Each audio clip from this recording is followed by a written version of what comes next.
Você sabia que uma das principais armas que o inimigo usa contra a minha e a sua vida é o vitimismo? E o vitimismo, ele é um sentimento que faz com que a gente tenha peninha de nós mesmos. Já aconteceu na sua vida alguma situação que talvez tenham prejudicado você, feito algo para você e você ficou a um ponto de pensar, por quê? Por que comigo?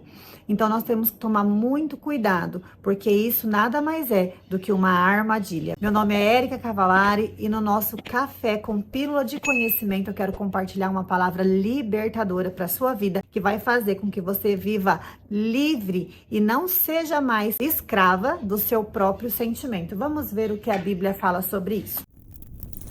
Eu quero que você medite nessa palavra. Mateus, no capítulo 16, lá no versículo 21, Jesus fala sobre a sua morte para os discípulos. E ele fala assim no versículo 21. Daí em diante, Jesus começou a dizer claramente aos seus discípulos: eu preciso ir para Jerusalém, e ali os líderes judeus, os chefes dos sacerdotes e os mestres da lei farão com que eu sofra muito. Eu serei morto e no terceiro dia serei ressuscitado.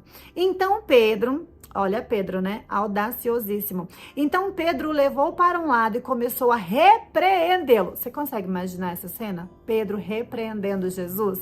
Veja bem. Pedro falou assim, que Deus não permita, isso nunca vai acontecer com o Senhor. Jesus virou-se a Pedro e falou: saia da minha frente, Satanás. Você é como uma pedra no meu caminho para fazer com que eu tropece, pois está pensando como um ser humano pensa e não como Deus pensa. Uma pausa para refletir nesse versículo. Jesus deixa muito claro que nesse momento o inimigo usou a boca de Pedro para poder falar. O que eu entendo com essa parte? Sabe, Pedro, ele tentou consolar Jesus, vamos colocar assim. Não, que Deus não permita que isso aconteça. Se a gente trazer isso para nossa realidade e alguém chegar em nós hoje e falar, não, que Deus não permita que aconteça nada disso com você, começar a consolar, talvez a gente possa se vitimizar pensando verdade.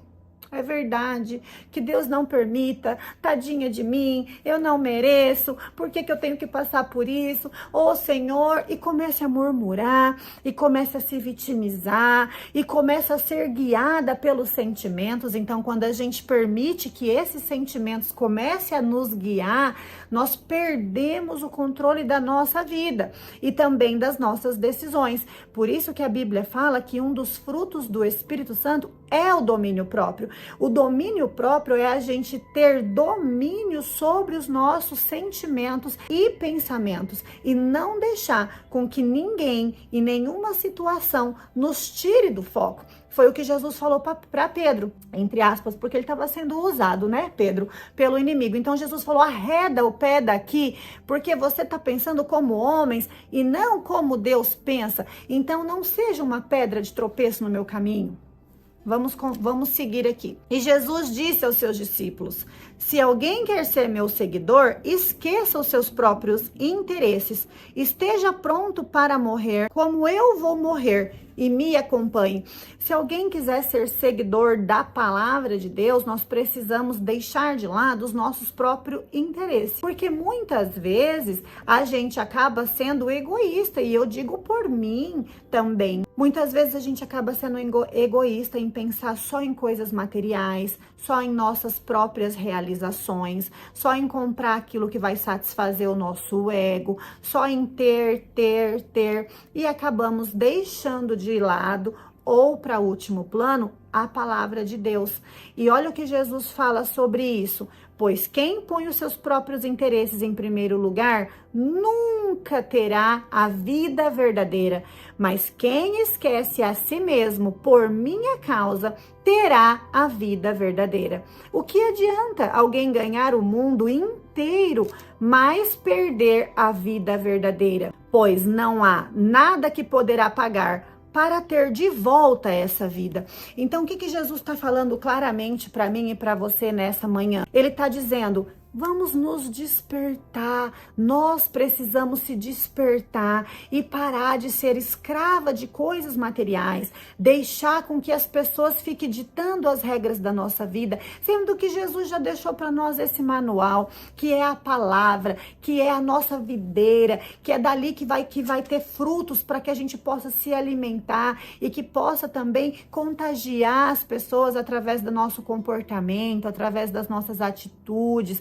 através da nossa motivação. Do que adianta a gente ser escrava de coisas materiais? Do que adianta a gente passar a vida inteira correndo atrás só de dinheiro? Érica, dinheiro é pecado? Claro que não. O amor ao dinheiro, isso sim é um pecado, mas é lícito você ter. Na verdade, Deus quer que você tenha, Deus quer que você prospere, Deus quer que você vá bem em todas as áreas da sua vida, porque isso também glorifica o nome dele. Mas você não pode estar feliz, ser feliz apenas quando tudo está correndo da forma que você gostaria, porque a gente também glorifica o nome de Jesus e exalta o nome de Deus quando, independente das coisas naturais, independente das circunstâncias, eu ainda assim escolho glorificar o nome de Jesus, escolho falar de Jesus, porque eu não sou guiada por aquilo que eu vejo, mas eu sou guiada e vivo por aquilo que eu